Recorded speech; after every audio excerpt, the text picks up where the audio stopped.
Hi, my name is Abigail Lockett, and today we'll be discussing Eleanor Roosevelt, A Journey to Finding Herself.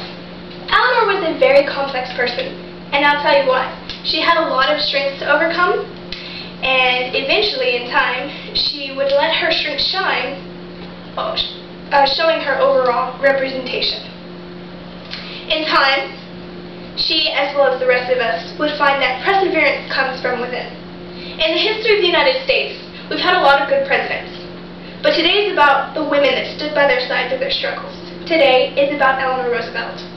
It takes a very brave woman to marry a man in politics, but even more challenging, to be wedded to the president, always having the public eye on you. Eleanor was born into privilege, but she had a lot of struggles through her life. Her mother, Anna, was slightly mentally abusive and favored Eleanor's two younger brothers. Her father, Elliot, was an alcoholic. Unfortunately, Elliot was the only one that showed Eleanor any type of affection. So when she was 7, he was sent away to a sanitarium, leaving her distraught. Her mother grew worse over the years, and at the age of 8, her mother died. As time went on, she married Franklin Delano Roosevelt, and she would find that her mother-in-law was a problem.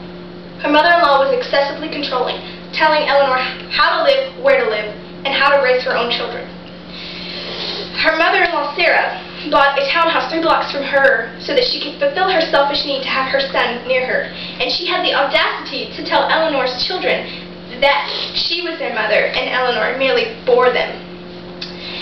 As time went on, Sarah became worse, and she discouraged Eleanor from enjoying anything new that she learned.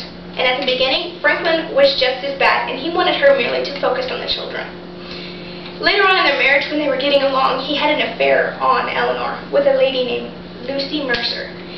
It broke Eleanor's heart completely. Through these adversities, she had a lot of strength in the beginning. When she was younger, she was sent away to a primarily French-speaking boarding school in London, and she was under the care of Mademoiselle Marie Sauvestre, where she excelled in her studies, languages, and literature. Also, she excelled in field hockey. As time went on, she became the most popular girl in school, and when she came back for her debut, she was considered quite a catch. Later on, when she was married to Franklin, he got bored of working in a law firm, so he decided to enter into politics. This is where she really shined. His political colleagues and their wives were completely charmed by her. She earned the respect and friendship of political enemies and allies. She lobbied for causes and seized every opportunity to become educated in politics. And even when Franklin had an affair on her, she still shined.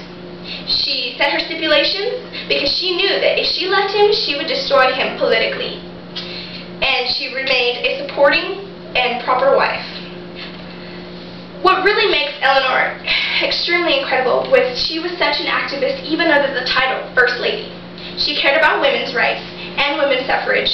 And one really interesting fact about that is when a party opposed her, she would collect information on why they opposed her, counteract, and use the information collected on them to attack. African Americans were another group that she really favored. She pressured her husband, Franklin, to give them access into the New Deal, and she also had him gain access into the Workers' Progress Administration, and she also created the Negro Division for the National Youth Association. Also, she loved her troops, but the best thing was, in 1946, the United Nations entrusted her with writing the Universal Declaration of Human Rights. She went and testified in front of Congress for equal pay laws, and she also was there for to hear the abuses on civil rights workers in the South. Eleanor was troubled. She had so many things trying to pin her down all through her life, from her marriage to her familyhood.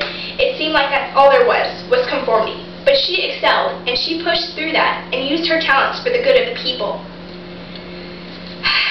It takes a lot out of a woman to maintain a respectable image, But sometimes what other people think is not crucial. Sometimes you have to stand up and fight for what you believe in.